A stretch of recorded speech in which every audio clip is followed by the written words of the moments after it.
à tous, bienvenue chers fans de Fribourg-Gotteron, Herzlich Willkommen à tout le monde. On est à 8 jours du début du championnat. Vous êtes tous impatients, je crois, tous les gens qui y a dans cette salle, ici, les partenaires, les sponsors, les supporters, vous qui êtes devant notre streaming sur YouTube. Tout le monde a envie que ça débute à la BCF Arena. Avec la première équipe de Fribourg-Gotteron, forcément, on parlera tout à l'heure avec l'entraîneur, avec le directeur sportif, mais également avec l'équipe féminine qui débutera, elle, le 12 septembre. On en parlera tout à l'heure avec son manager et l'une de ses joueuses. Et puis, ça a déjà commencé selon les catégories du côté des juniors. Dans quelques minutes, on l'évoquera avec eux. Mais pour débuter, forcément, ici à mes côtés, le président de Fribourg-Gotteron, Hubert Weber, le vice-président, Yvon Emo, et le directeur général, John Gobi. Hubert, je te cède la parole volontiers. Bienvenue à toi. Merci bien. Chers représentants des médias, chers employés du HC Fribourg-Gotteron, chers fans et amis de Fribourg-Gotteron qui suivent cette conférence de presse, merci de votre présence, soit ici, soit devant votre smartphone pour suivre cette conférence de presse avant saison 25-26. Effectivement, tous les départements du HC Fribourg-Gotteron ont travaillé très fort durant l'été pour vraiment être prêts pour la nouvelle saison. Nous sommes tous très confiants et nous nous réjouissons déjà de pouvoir suivre de nouveau une saison intense et attractive. Les derniers mois, le conseil d'administration et la direction du club ont élaboré une nouvelle vision 2030. Mission, charte, vision et la stratégie qui va avec. Nous allons la présenter d'abord à tous les différents acteurs autour du club les prochaines semaines. Ensuite, nous la publierons sur notre site Internet. Aussi, il y aura beaucoup de nouvelles choses autour de la patinoire, autour du club, beaucoup d'améliorations et de nouveautés pour rendre encore plus agréable la visite d'un match. John Gobi, notre directeur général, vous donnera plusieurs informations sur les divers projets. Merci beaucoup Hubert. Hubert, tu es président du conseil d'administration depuis 2019. Tu as annoncé à la dernière Assemblée générale que cette saison 2025-26 serait ta dernière. Un candidat à ta succession a été désigné. En effet, le conseil d'administration a décidé lors de sa dernière séance de proposer à l'Assemblée générale 2026, l'été prochain, Yvon Emo comme nouveau président. Ainsi, ça nous permettra de bien préparer une bonne transition.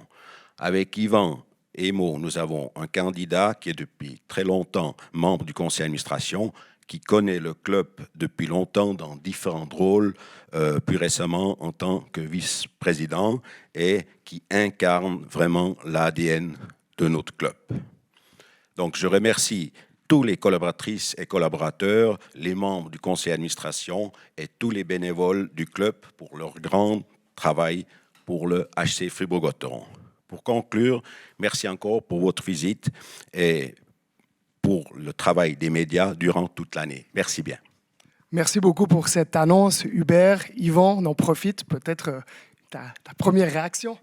Oui, merci, chers représentants et représentants des médias, chers membres de la famille Gotteron. Merci beaucoup, Hubert, ainsi que tout le conseil d'administration pour la confiance. Hubert, tu as parlé d'ADN du club. Dans notre ADN, il y a notamment la passion, la solidarité. Sache que je vais t'épauler pleinement durant toute cette saison. Ça fait plus de 12 ans que je suis au conseil d'administration et je sais combien il est important d'avancer ensemble, en équipe, ici à Fribourg-Gotteron. Voilà, merci. Je te repasse la parole, je crois. Merci beaucoup, Yvon. Merci beaucoup, Hubert. Voilà, vous pouvez garder le micro. Donc, ça, c'était pour la première partie officielle, cette annonce. On continue, vous le savez, hein, un club de hockey, c'est anticiper, c'est gouverner, c'est prévoir. John, je me retourne vers toi, directeur de Fribourg-Gotteron. Alors John, il n'y a rien qui change finalement à Fribourg-Gotteron, mais là je dis ça dans le positif parce qu'on fait plein de progrès. Il y a un énorme succès populaire toujours au sein de ce club. D'abord aussi, merci beaucoup de votre présence. Bienvenue aussi aux représentants des médias et aussi les gens qui nous suivent sur YouTube. Oui, Marc-André, bien sûr, c'est un club qu'on veut toujours évoluer. On a un gros succès populaire derrière nous. Ça fait 2 saisons complètes à guichet fermé. Cette année encore, on a un gros succès au niveau de la campagne renouvellement d'abonnés, avec 99,20% des abonnés 24-25, ils ont repris l'abonnement pour 25-26. Nous avons dû uniquement réattribuer 61 places au abonnement. Comme on a dit déjà, 7500 abonnés, encore une fois, et on continue encore à évoluer à niveau de partenariat avec 730 partenaires qui vont rejoindre la famille Gauthieron. C'est aussi un record. Ça, c'est tout ce que c'est positif, bien sûr, mais malgré cela, malgré ces 2 saisons à guichet fermé, avec 100% taux d'affluence, nous avons toujours des places vides. Le nombre exact, c'est autour de 800 places vides par match, c'est-à-dire qu'autour de 800 abonnés ne se présentent pas le soir de match. Cette saison, nous allons communiquer proactivement pour éviter cela. Nous allons mettre en place une campagne pendant les pré-matchs pour inciter tous les abonnés à redistribuer leur abonnement via la plateforme qu'on a mis en place cette saison ou le mettre sur le marché secondaire pour que des gens puissent venir voir le match. On a vraiment une grande liste d'attente et je prie tous les abonnés, s'ils ne sont pas présents, de faire le nécessaire pour ou donner l'abonnement à quelqu'un de leur entourage ou le redistribuer. Et on pense notamment au marché secondaire pour ça. Hein. Alors, bonne nouvelle, on disait succès populaire.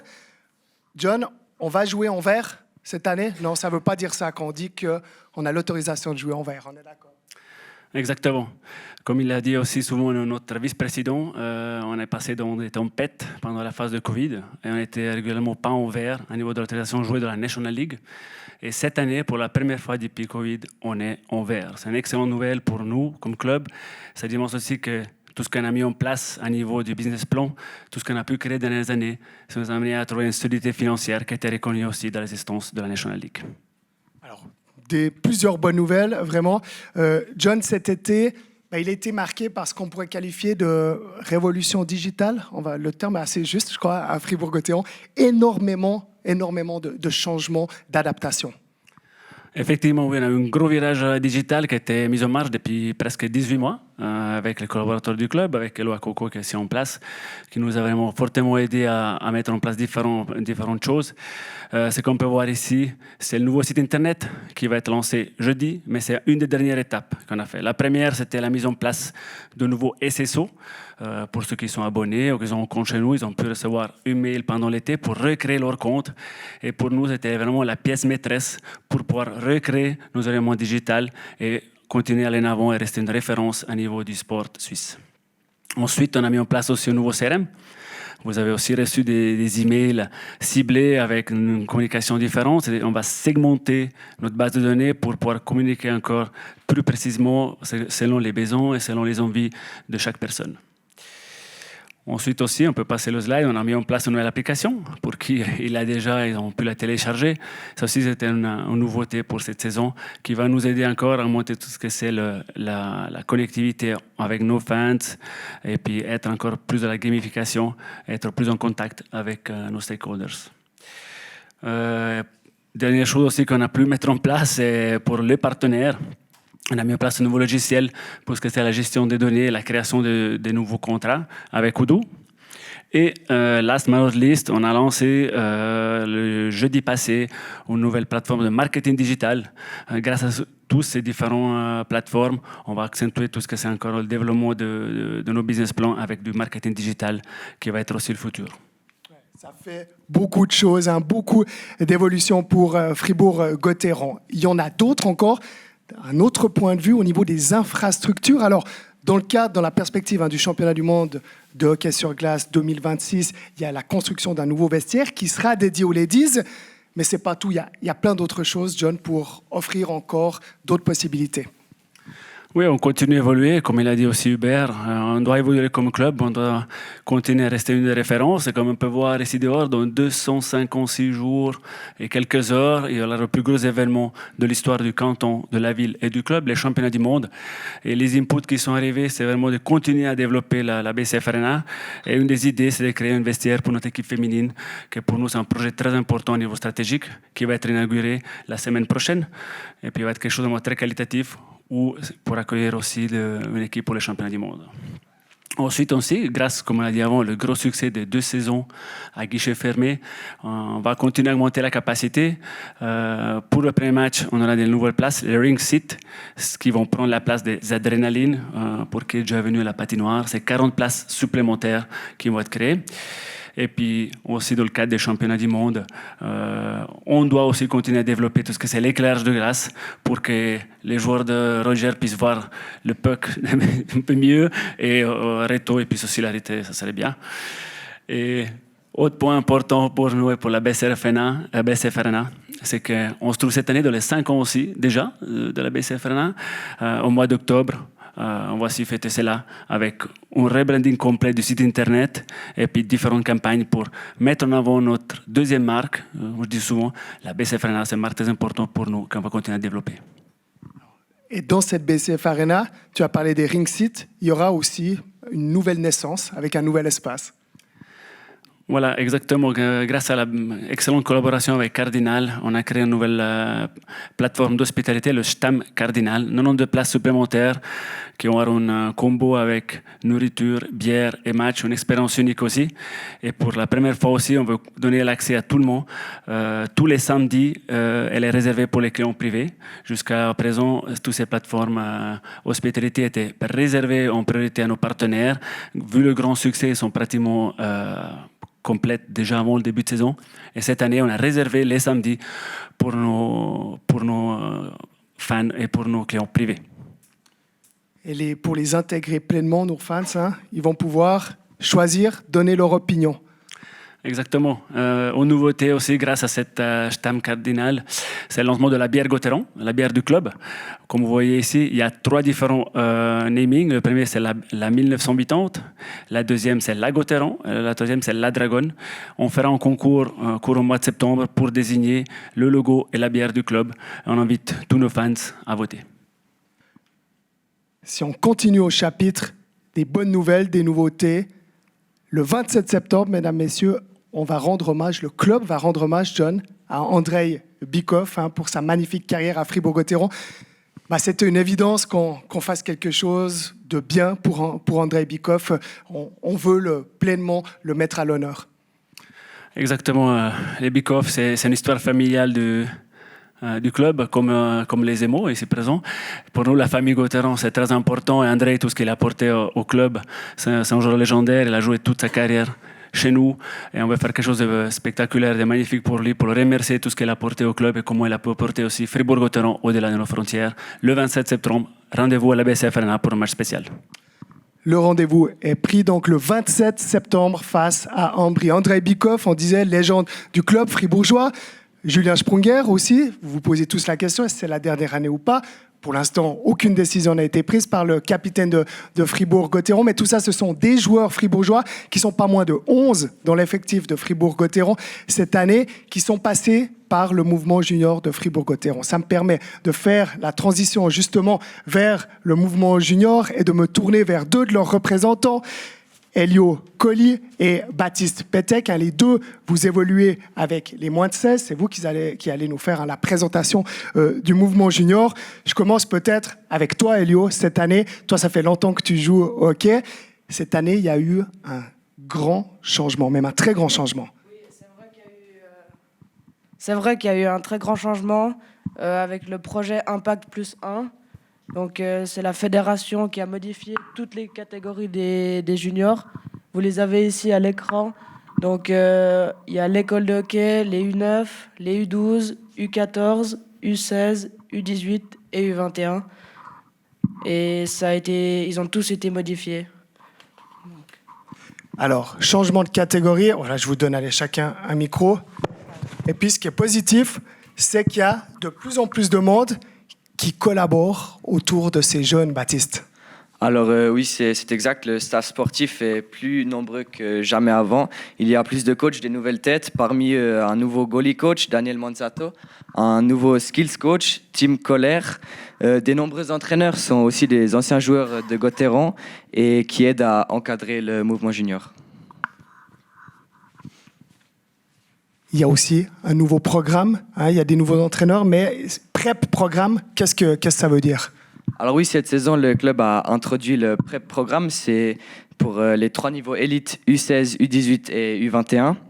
L'objectif est d'optimiser le suivi individuel des meilleurs espoirs et leur formation. Ça favorise aussi le développement individuel et les entraînements skills autonomes. Le programme contient aussi un talent management system pour les coachs pour mieux encadrer les jeunes espoirs. Et grâce à ce nouveau programme, Elio, il y a une nouvelle infrastructure aussi. Oui, alors dans cet objectif, c'est une excellente nouvelle. Après la rénovation du secteur pro de la BCF Arena et du déménagement des Ladies dans leur nouveau vestiaire, les U16 élites bénéficieront de leur propre vestiaire à eux. Donc cela nous permettra de renforcer encore la qualité de notre formation. Et puis c'est plutôt cool d'avoir son propre vestiaire quand même. Ça, c'est un bel avantage. Elio, il y a des évolutions, des changements, mais c'était nécessaire parce qu'il y a des chiffres qui sont impressionnants. Il y a un record. Oui, c'est vrai que c'est un record, le nombre d'enfants et de jeunes dans le club, dans le canton. Donc environ 450 au MJ Gauthieron. C'est vraiment des chiffres énormes. Environ 1900 dans tout le canton. Et une expansion au niveau de l'école de hockey, des U9 et des U12. Et la Coupe du Monde qui aura lieu l'année prochaine, donc en 2026, donnera encore plus envie aux jeunes enfants de vouloir faire du hockey. Alors ça, c'est une réalité très satisfaisante. Baptiste, il y a un petit peu le revers de la médaille. Alors oui, la conséquence de cette croissance, c'est que il y a beaucoup d'enfants sur la glace. Les horaires de glace sont parfois insuffisantes. Le club a besoin de pouvoir organiser plus d'heures d'entraînement pour les niveaux U14, U12, U9 et l'école de hockey, bien sûr, qui sont parfois un peu des niveaux oubliés. Cette année, le club a même dû refuser des enfants car tous les niveaux étaient complets. Et moi, personnellement, si je commencerais le hockey maintenant et puis j'apprendrais que je ne pourrais pas jouer, j'aurais été vachement triste quand même. On te comprend, quand on a une passion, on a envie de pouvoir l'exprimer, l'exercer. John, je me tourne vers toi. On a évoqué cette problématique de glace, d'infrastructure, beaucoup d'enfants.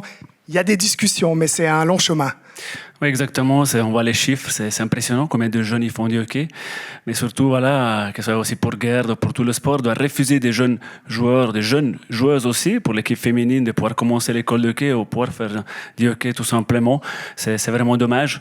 Maintenant, on a mis en place différentes discussions avec l'autorité locale, l'autorité cantonale aussi, pour trouver des solutions pour amener de nouvelles patinoires aussi, mais c'est clair, c'est un besoin concret, c'est un besoin qu'on a aussi quantifié avec Ismaël, le président de l'association cantonale de hockey sur glace.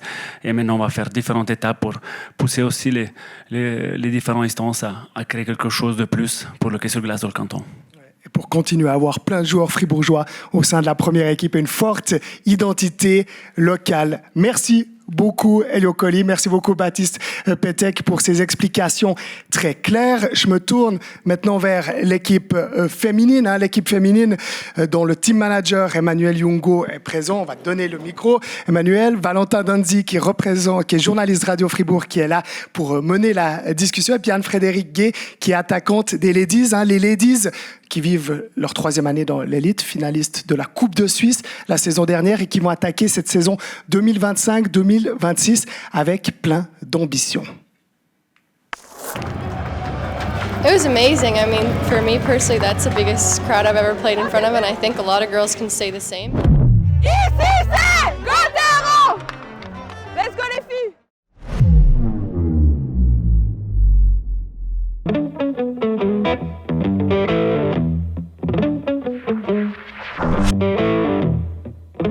I say to girls that, this is the best group of girls I've ever been a part of.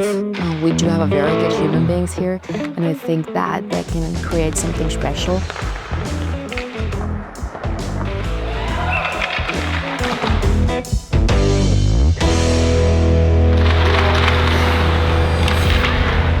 Thomas is a strict coach. He wants us to really think about the game and our in-game decisions, and I like it.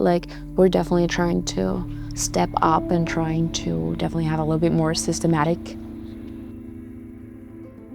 Lulu is an amazing addition to our team. She's young and very talented, and the future will be bright for her.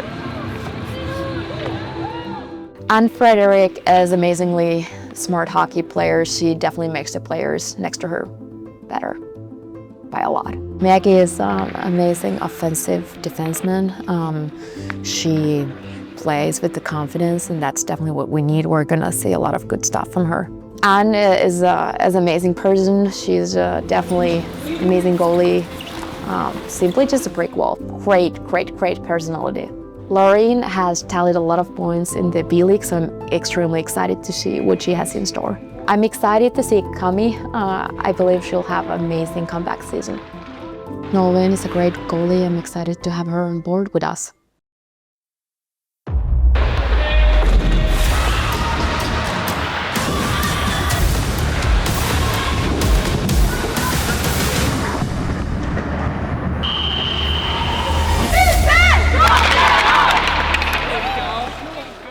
Voilà l'équipe féminine de plus en plus suivie par les médias et le club, on est très content. Maintenant, je cède la parole à Valentin Dundee, Emmanuel Jungo et Anne-Frédéric Kay. On a fait une collaboration avec Radio Fribourg, qu'on remercie. Valentin va faire la présentation, mener la discussion avec l'équipe. On pourra retrouver cela sur Radio Fribourg dans la journée. Valentin, c'est à toi. Merci beaucoup Marc-André. On va aller directement avec toi Emmanuel. On écoutera tout à l'heure la première équipe avec les objectifs et tout ce qui va avec. Alors, on va directement au but. L'objectif des Ladies cette saison, c'est lequel? L'objectif est de suivre notre stratégie, c'est-à-dire de continuer à développer les jeunes joueuses du cru. Ensuite aussi d'atteindre les playoffs, donc d'être dans les premiers 4. Ça, c'est nos objectifs clés. Les favorites, ça ne change pas. La saison dernière, c'était Bern et Zug en finale. D'après toi, ce sont vraiment de nouveau les deux équipes favorites cette saison? Oui, c'est les deux équipes qui vont... L'une des deux équipes va sortir champion suisse, c'est presque sûr. Elles n'ont que des joueuses internationales. Elles ont affaibli les autres équipes, mais elles ont vraiment fait des grands efforts du côté de joueuses, oui. Il y a des équipes comme Zurich, comme Davos qui ont été un petit peu affaiblies. C'est peut-être l'occasion des Ladies de profiter de ça et puis de remonter, Emmanuel, un petit peu dans la hiérarchie. Oui, mais je pense que nous avons misé sur les jeunes. Notre objectif, c'est d'atteindre la même place, au minimum la même place comme l'année passée, et d'atteindre les playoffs. L'effectif, on a vu sur la vidéo un nouveau coach au niveau des joueuses, beaucoup de changements. Quel est le visage de cette nouvelle équipe? Oui, on a eu des départs de 8 joueuses, on a des nouvelles joueuses, 7 nouvelles joueuses. On mise clairement sur la jeunesse. Si je prends les deux gardiennes clés, numéro 1, numéro 2, 16 et 17 ans, c'est des jeunes du cru, là, puis on a pleinement confiance en eux, et puis c'est comme ça qu'on veut développer le hockey féminin à Fribourg. C'est un choix, Emmanuel, de miser sur des joueuses autant jeunes? Ce n'est pas le choix d'être jeune ou pas jeune, mais c'est le choix de faire progresser des joueuses fribourgeoises. Anne-Frédéric, nouvelle joueuse ici à Gotteron. Tu étais en Suède la saison dernière, tu viens du Québec. La Suède, c'était ta première expérience en Europe. J'ai envie de dire, comment est-ce qu'une joueuse de hockey québécoise qui a joué en Suède arrive finalement ici à Fribourg? Ça s'est fait comment?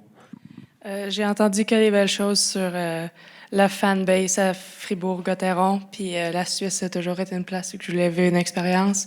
Puis je suis très heureuse d'être ici à Fribourg pour la saison. Tes premières impressions sur la vie à Fribourg, hockey et à côté, ce sont lesquelles? De très belles impressions. Tout le monde ici est très gentil, puis l'équipe veut gagner. Fait que c'est dans un environnement que je veux être pour aider à progresser l'équipe puis développer le hockey ici. On a vu dans la vidéo, on parle d'état d'esprit particulier. Tu l'as déjà ressenti ces derniers jours, qu'il y a quelque chose un peu de spécial dans cette équipe, dans ce groupe? Oui, on est toutes des belles personnalités qui veulent gagner, qui veulent progresser. Donc, je pense que ça va être une belle saison. On va montrer ça. Emmanuel, une des nouveautés, les charges qui seront autorisées. C'était un souhait aussi de Fribourg-Gotteron, ça a été voté, etc. Est-ce que c'était à ton avis, qu'est-ce que ça peut amener au hockey féminin de finalement autoriser les charges? Je pense qu'on va dans la direction hockey, pur hockey. Et quand on prend les jeunes qui jouent jusqu'à U16 ou même U18 avec le mouvement junior, elles sont habituées de prendre ou de distribuer des charges. Et puis avec les charges, ça change un peu le système de jeu parce que si je prends, pour donner un exemple, une Estelle Duvin qui fait toujours ses petits numéros sur la glace, et puis quand tu peux jouer avec les charges, ça change vite un peu le jeu. Anne-Frédérique, en Suède, les charges étaient autorisées. Ça va être le cas de nouveau en Suisse. Comment tu as vécu ça là-bas en Suède? Ça donne vraiment un aspect, comme disait Emmanuel, c'est vraiment du vrai hockey, j'ai envie de dire, un peu comme les hommes. Oui, je suis d'accord. Pour moi, c'est une évolution positive. Il y a toujours eu du contact dans le hockey, mais il y avait beaucoup de zones grises, je crois. Donc, avec l'autorisation complète, on peut jouer avec plus de clarté, puis apprendre à se protéger et rendre le jeu plus complet aussi, là. Et une des nouveautés pour vous, ce sera un nouveau vestiaire. Il y a un nouveau vestiaire qui a dû être construit en vue des championnats du monde qui auront lieu ici. Mais je crois savoir que le vestiaire, vous ne l'avez pas encore vu. Hein? Non, on n'a pas encore vu, mais on a hâte de voir ça, puis entrer dans le nouveau vestiaire, puis avec l'ambiance que ça va créer dans l'équipe aussi. Emmanuel, qu'est-ce que ça représente pour les ladies? C'est une étape en plus d'avoir comme ça son vestiaire? Oui, je pense...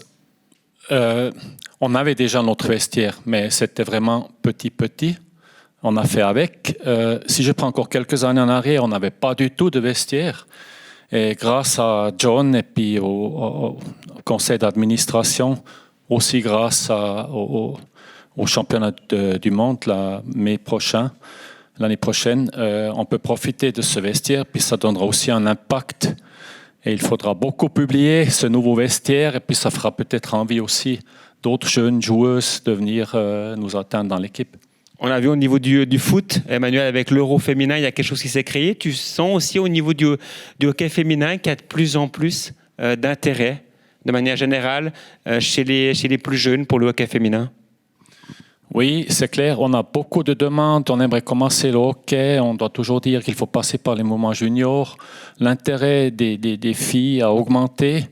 L'Eurofootball, c'était un immense succès. Ça va nous aider aussi dans le hockey féminin, je pense. Et maintenant, il faut continuer sur cette vague de promouvoir ce hockey féminin dans le canton. Parfait. Merci Emmanuel, merci Anne-Frédérique. On rappelle, le 13 septembre, c'est votre début de championnat avec la réception de Davos. Marc-André, je te redonne le micro. Merci beaucoup à vous, merci beaucoup Emmanuel. Allez, je reprends tous les micros d'un coup et je les transmets sur le côté avec Gerd Sennhausen, le directeur sportif de la première équipe, et Roger Rönnberg, l'entraîneur de Fribourg-Gotteron. On le voit, messieurs, sur cette photo d'équipe. Beaucoup de nouveaux visages pour cette année 2025-2026. Gerd, parlons peut-être pour commencer du staff. Quels sont les rôles finalement? Comment on a défini les choses? Oui, on voit que le staff est plus nombreux que dans le passé. Donc on a vraiment des rôles différents dans ce staff. Il y a Lars qui était notre coach pour la deuxième partie de la saison, qui avait déjà signé un accord avec nous comme coach assistant. On n'appelle plus ça coach assistant, on appelle ça le coordinateur offensif. Donc Lars est en charge de tous les attaquants, que ce soit dans le développement individuel et puis aussi dans les compartiments comme le box play. La même chose pour Ricky Franzen, qui est un spécialiste défensif, qui est aussi l'entraîneur assistant de l'équipe suisse, qui a aussi les défenseurs en charge. Donc lui, c'est la même chose, développement individuel au niveau du coaching défensif et puis le piqué. On a Eric Lignel qui est notre analytique, personne analytique. Ça veut dire qu'il a le devoir d'analyser toutes les performances de l'équipe et puis en détail.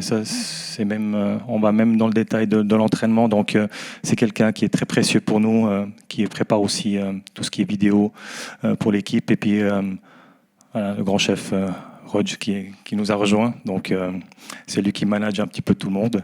Donc on voit qu'il y a les défenseurs qui sont pris en charge par Franzen, les attaquants par Lars. Donc Roger, il n'a quasiment plus rien à faire. Roger, you before you spoke with the fans. Can I first comment the picture? Oh, absolutely. They told me to look mean, and look, it was a setup, so it was a good one. Roger, we see you are smiling before the season. I hope it will be same during the season. After the season too, yeah. How it happens for you these first months here in Fribourg, this first day? First of all, it has been fun. We have a lot of fun. I have really good colleagues. We have started to be a good coach team to set the professional standard and how to work together. It has been really fun. I'm fortunate to have really good colleagues. They are experienced coaches, and my job is to make them involved as much as possible so they can think and they can use their experience. So that has been the first step, and we actually started this spring already with that, and I've been working the whole season with the coaching staff. Next step with the players, we have had a good first 4 weeks here. They have looked a little bit tired, the guys, but we have pushed them hard, so a lot of good work. I love the core group of this team is really, really motivated. Good values, where what to do as a team and as what to expect as being a good team player. So really happy with the start. We are soon ready to start the march.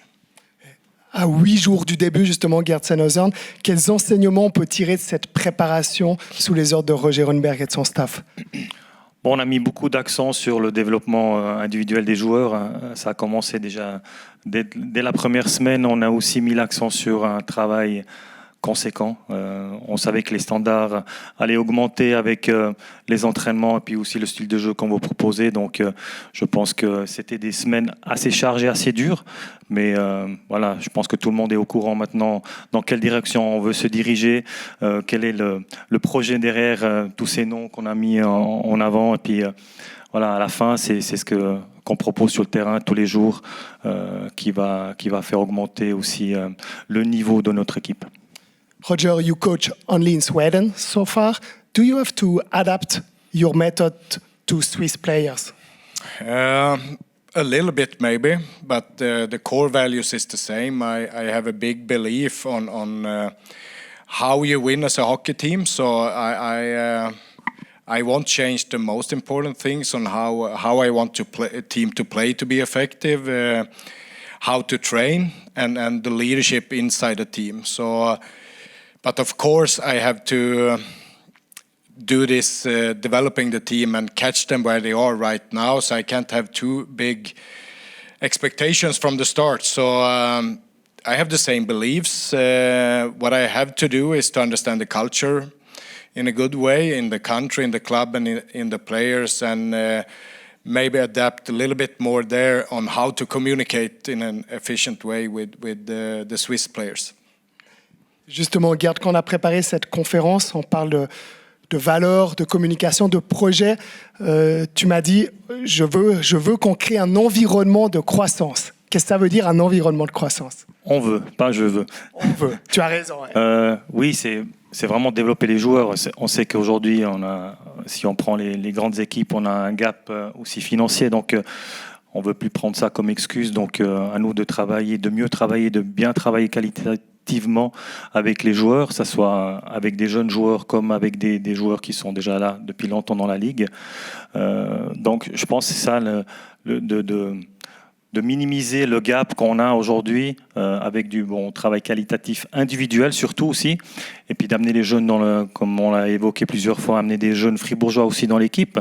Ça ne doit pas être que des fribourgeois, mais c'est important que ce soit des bons jeunes, mais c'est clair, c'est une plus-value si c'est un fribourgeois qui rentre dans la première équipe. Donc là, je pense qu'on met un accent là-dessus. C'est aussi pour ça qu'on a étoffé le staff, et puis c'est aussi pour ça que Eric Lignel nous a rejoints, parce qu'il y a beaucoup de travail pour les coachs d'aller dans la rencontre avec les joueurs. Il y a un travail conséquent avec la vidéo surtout. Donc il faut avoir du temps. Donc je pense que c'est l'accent qu'on a mis dessus. Puis travail d'équipe. On sait qu'on ne pourra que gagner si on est une équipe soudée et on va à la guerre contre les autres.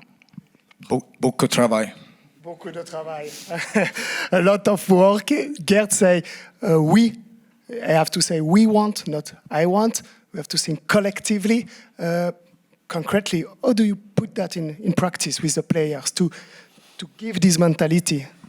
No, hockey is a team sport, and it starts with us.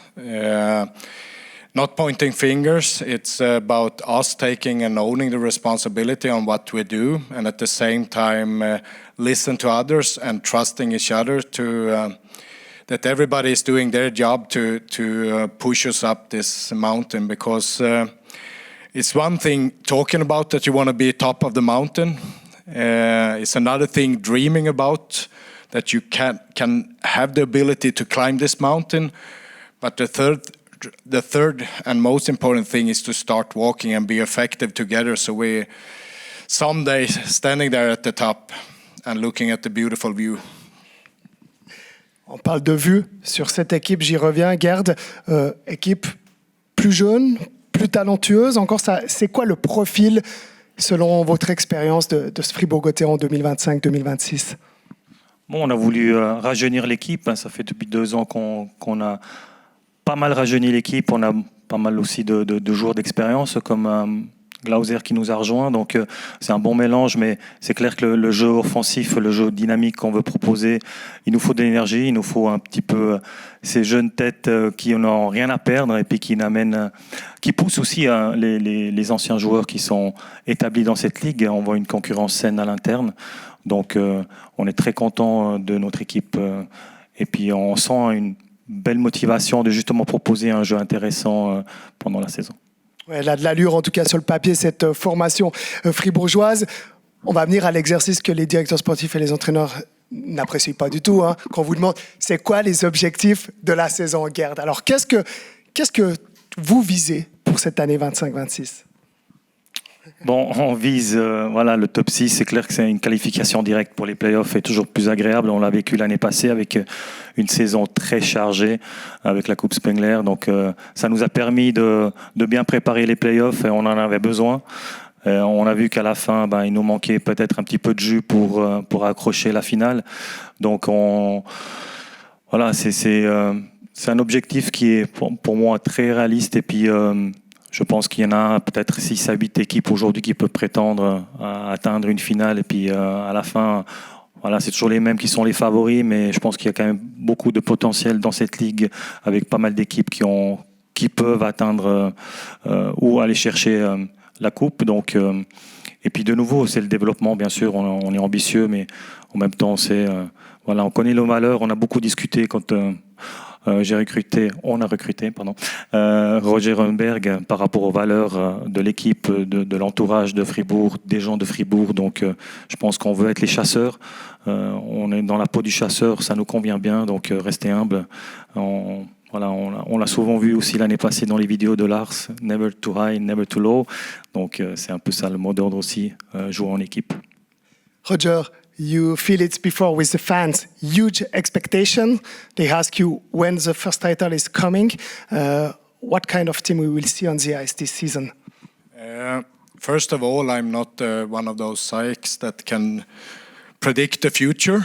I'm a hockey coach, so long term we work with developing this club so we have a bigger chance of winning. For every year we work together, that we get more and more professional, that we develop the players, that we have a bigger chance to win after every month we get together. So long term is one thing. We got to separate this. That's working with developing the club so we have a bigger chance of winning. We want to be the best brand in Switzerland. We want Gotteron to be known as a quality hockey brand in Swiss. That's one thing.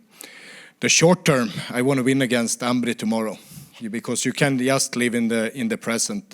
With elite sports, you got to live the day you're waking up to. You can't talk about what happens in springtime now. We have a practice today, and I'm a little bit late, so need to hurry down to the guys and do a good practice today. Tomorrow it's Ambri. We want to win that game. Then I know we have Lugano in the first opener. We want to win that game for sure. That's the only way of looking at life, that you live in the day you're waking up to. Not in the future, not in the past. Cette culture de l'exigence que vous voulez inculquer, qu'on veut tous inculquer ici à Fribourg-Gotteron. Gerd, encore une chose, le calendrier de la saison est particulier, il est très condensé, avec une grande pause au mois de février. Est-ce que on en a tenu compte dans la préparation, on a adapté des choses, ou ça peut redistribuer les cartes? Ton opinion là-dessus? Comme c'est pour tout le monde la même chose, donc à part peut-être Davos et nous qu'on dispute la Coupe Spengler, on l'a vécu l'année passée, je pense qu'on a eu un bon enseignement là-dessus, comment on pourrait gérer la phase avant et la phase après la Coupe Spengler. Donc non, je pense que les cartes vont peut-être être redistribuées parce que c'est pas facile d'avoir une pause de 3 semaines sans match, comment on la gère. Et puis voilà, il y a des équipes qui vont peut-être mieux sortir pour les derniers 5 matchs du championnat parce qu'il y aura sûrement une dispute jusqu'à la dernière journée pour des places. Donc ouais, je pense que c'est pour tout le monde la même chose. Donc il faudra... Cette pause-là, elle sera importante à bien la gérer. Et puis, mais sinon, je ne vois pas tellement d'inconvénients. Aujourd'hui, on ne se penche pas encore là-dessus, comment on va gérer cette pause. On sait qu'on l'aura. Il y a des planifications qui se font. Mais après, au niveau quotidien, disons, un programme de la semaine, ça va être plus en détail après Noël. Merci beaucoup pour ces explications, Gerd Sennhausen. Merci beaucoup, Roger Romberg. Merci avec à vous. Plaisir. On va vous laisser aller à l'entraînement avec l'équipe. Et merci à vous aussi devant vos écrans qui nous avez suivis. Merci aux médias qui sont présents, aux sponsors, aux supporters, aux membres du staff. Si vous voulez retrouver cette conférence de presse, vous allez sur notre site internet ou sur notre application. On vous attend toutes et tous à la BCF Arena le mardi 9 septembre. Et puis en attendant, eh bien, vous êtes connectés à tous nos canaux pour avoir toutes les informations. Merci à vous, allez Gotteron et bonne semaine à tous. Au revoir.